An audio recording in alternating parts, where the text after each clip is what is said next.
Gak punya lah katakan, kita bantu. Masya Allah, tabarakallah nih Pak, di hari-hari 10 terakhir ini apalagi kita membantu orang-orang yang dimana dia itu nggak punya, misalkan untuk fitrahnya. Kita banyak, gini Pak, ada yang kemarin tuh yang tanya, Pak Ustadz gimana untuk zakat ke anak yatim? Itu nggak boleh. Pada sholat sunat tarawih itu kebanyakan orang enggan juga melaksanakan itu ya Pak ya. Jadi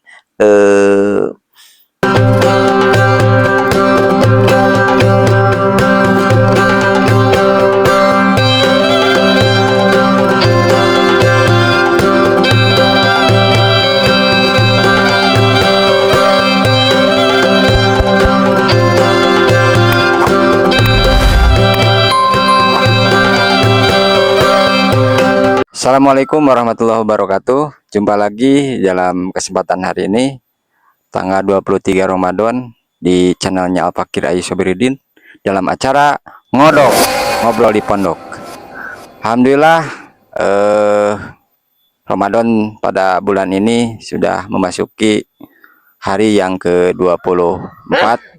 Semoga Ramadan kita hari ini ataupun di bulan ini meraih kemenangan pada saat nantinya di Idul Fitri. amin, amin. Alhamdulillah pada kesempatan ini pula selalu didampingi Al Ustadz yang selalu memberikan siraman-siraman ataupun pencerahan-pencerahan terhadap kita semua. Pada kesempatan ini yang akan kita bahas yaitu diantaranya ada dua hal tentang tarawih dan zakat fitrah. Karena tarawih ini dan zakat fitrah ini sesuatu hal yang mungkin ada yang belum paham ataupun tidak mengerti. Baik, langsung saja tanpa mengurangi waktu dan mempersingkat, kita telah hadir pada kesempatan ini, Pak Ustadz. Alhamdulillah kita bisa berjumpa lagi. Sehat selalu dan apa yang dicita-citakan Allah kabul di dalam bulan suci Ramadan yang ke-24 ya sekarang. Insya Allah Allah berikan keberkahan. A few moments later. Jadi mengenai tarawih ini, sholat tarawih ataupun orang menyebutkannya tarawih dan sebagainya, peribahasanya atau kata-katanya. Akan tetapi di bulan Ramadan ini kayaknya meskipun memang sifatnya itu sholat sunat ya Pak, tapi kayak menjadi tidak seperti mengerjakan Ramadannya, padahal tarawih juga posisinya kan cuman ada di bulan Ramadan. Nah, maksud saya supaya memberikan pencerahan ataupun keilmuan terhadap pemirsa ataupun semua yang ada di sini dan di rumah, sejauh mana tarawih ini begitu pentingnya di dalam melaksanakannya dan apa yang menjadi fadilah ataupun pahala yang akan supaya orang itu menjadi termotivasi, tidak seperti yang sebelum-sebelumnya tarawih itu hanya berlalu begitu saja. Baik, alhamdulillah. Sebetulnya Pak, kalau berbicara masalah sholat sunat tarawih, Masya Allah tabarakallah udah pada mafhum. Hanya di awal Ramadan tanggal 1, tanggal 2 berjejeran terus. Wah, penuh itu masjid. Pas tanggal 3, tanggal 5, apalagi di tanggal 10 ke terakhir, Masya Allah. Sebetulnya Pak, kalau melihat pahala ya, dari mulai tanggal 1 sampai tanggal 30, sebagian ulama mengemukakan pahala yang luar biasa. Sampai-sampai dari malaman pertama kita tarawih sampai ke 30-nya itu sudah ada bagian-bagiannya yang Allah akan berikan pahala kepada orang yang mengerjakan tarawih itu. Tetapi Masya Allah tabarakallah, ketika orang sudah mengetahui pahala daripada sholat sunat tarawih itu, kebanyakan orang enggan juga melaksanakan itu ya Pak ya. Jadi gimana ya, kalau melihat dari segi kan ini ada semacam sejarah ataupun bahwa enggak ini Pak, masalah iblis, masalah setan kan diranjam oleh Allah, tetapi kenapa orang dalam mengerjakan itu enggan juga mengerjakan hal-hal yang baik itu. Itu tergantung kepada dirinya itu sendiri. Orang banyak apa namanya itu sudah buka puasa, sudah iftar ya, kebanyakan makannya sampai lelah untuk mengerjakan sholat sunat. Gitu Pak. Kembali kepada tarawih Pak. Sebetulnya sholat yang sudah diperintahkan oleh baginda Rasul itu adalah sholat malam sebetulnya. Gimana ada tarawih? Sebetulnya pada waktu zaman Rasulullah SAW itu senantiasa baginda Rasul selalu menjalankan sholat sunat malam. Dulunya itu Pak, kalau melihat sejarah. Sehingga ini dengan para sahabat adanya tarawih. Tarawih itu sholat tenang sih sebetulnya Pak. Jangan sampai kenceng-kenceng kan, Masya Allah tabarakallah. Melihat keadaan sekarang mau gimana tuh istiqomah, ketumaninahan sholat kalau bacaannya itu kenceng, sujudnya balapan, Masya Allah. Itu nggak masuk karena kategori sunnah. Dan di dalam tarawih itu harus dilakukan secara ikhlas, sabar, tenang gitu, sehingga apa yang ada kaitannya dengan sholat sunat tarawih itu kedapat itunya pahalanya gitu. Itulah Pak. Jadi kalau Bapak nanya gimana nih tentang sholat sunat tarawih, sampai masyarakat kok pada enggan melaksanakannya itu biasa-biasa untuk melaksanakan. Sebetulnya karena individunya aja. Mereka masing-masing udah tahu daripada pahala, tetapi ya itu tadi tidak penting gitu, apa namanya itu, anggapan orang itu. Seperti itu ya masalah tarawih itu. Jadi bukan karena tidak diperkenalkan tentang pahalanya, tetapi mungkin hanya individunya saja. Jadi yang karena kekenyangan atau apa, mungkin seperti itu. Nah lanjut Pak Ustadz, ini mengenai karena kan di bulan Ramadan pun adalah momentum bagaimana umat muslim untuk membersihkan jiwa-jiwanya atau dirinya, yaitu dengan adanya zakat fitrah. Nah ini tolong diberikan apa istilahnya pencerahan juga tentang makna zakat fitrah. Terus untuk di tahun ini kisaran atau besarannya berapa? Ada yang menyebutkan kalau secara beras itu berapa, ada yang juga katanya bisa dirupiahkan, itu hukumnya seperti apa, ataukah dengan nominalnya berapa. Mungkin ini yang perlu nantinya terhadap masyarakat juga diketahui. Demikian. A few moments later. Terima kasih Pak. Alhamdulillah kita kan sebentar lagi akan melaksanakan zakat fitrah ya Pak ya.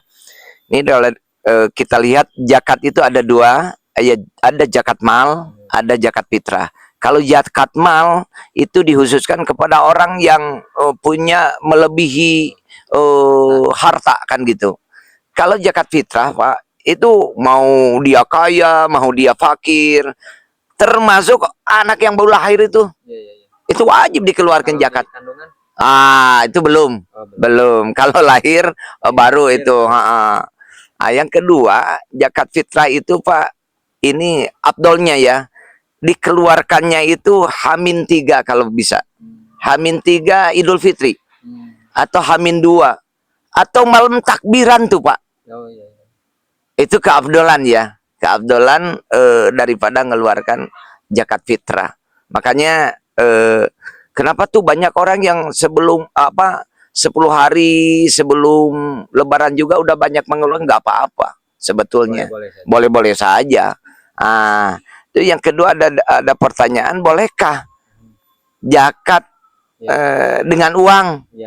Gini Pak, kita lihat Imam Syafi'i ya, Imam Syafi'i, Imam Maliki, Imam Hambali.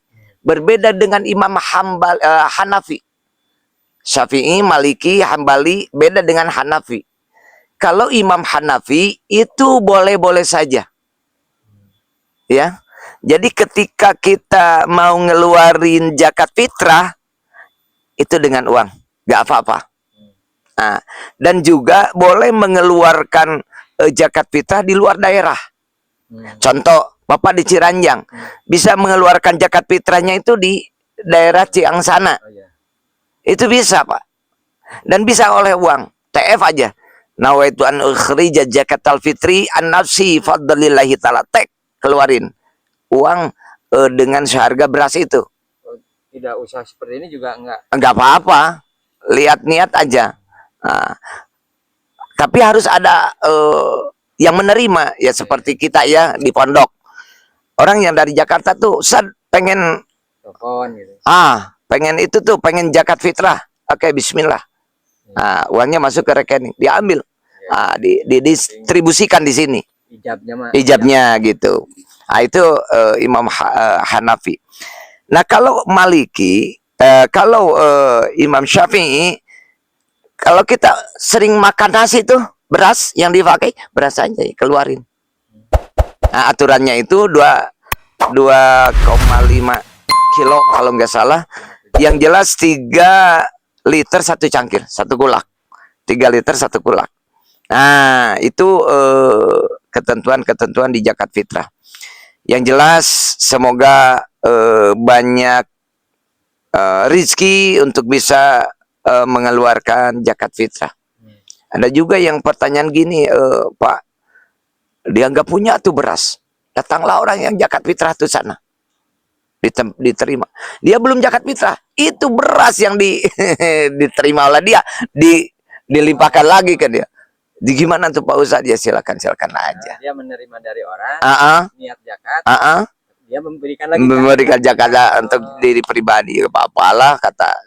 Karena ini kalau ya, sebetulnya kalau kita punya Pak, sebetulnya Allah nggak membebani kepada orang yang benar-benar gak punya. Hanya kalau kita punya. Makanya saya suka gimana tuh kepada orang-orang yang ada gitu loh Pak. Lihatlah di kampung. Mana orang yang gak punya lah, katakan. Kita bantu. Masya Allah, tabarakallah. Nih Pak, di hari-hari 10 terakhir ini apalagi kita membantu orang-orang yang dimana dia itu gak punya, misalkan untuk fitrahnya, kita bantu, Masya Allah, tabarakallah. Ini suatu apa namanya itu, wah luar biasa pahala kita itu. Dianya sedekah, yang lain zakat. Itulah Pak. Nah itulah Pak, sedikit tentang gambaran zakat fitrah. Artinya pertama, zakat fitrah boleh oleh uang. Kedua, berapa? 3 liter 1 kulak. Kalau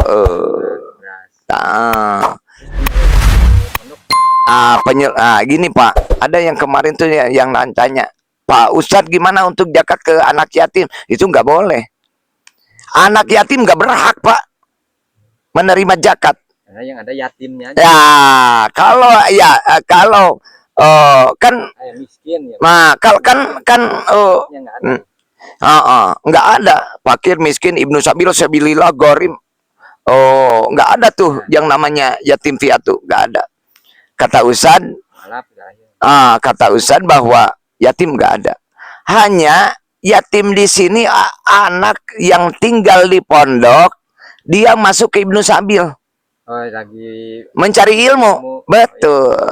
Bisa kalau gitu. Yang kedua sabilillah, yang berjuang di jalan Allah. Gitu Pak, di antaranya. Jadi anak yatim nggak ada. Dengan dasar itu pondok bisa dan menyalurkan zakat fitrah tersebut.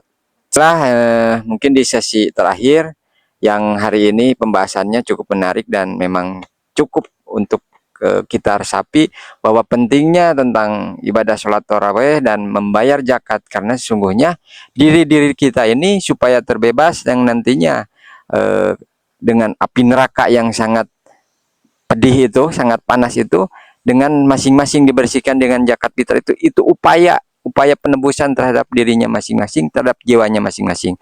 Semoga kita dikategorikan orang yang memang mengeluarkan, bukan cuman menerima. Tetapi satu hal, Allah tidak membebani terhadap umat muslim dan tidak istilahnya mempersulit umat muslim. Selalu ada rukhsah, selalu ada kebijakan yang disimpan atau diuraikan di dalam aturan Islam itu sendiri.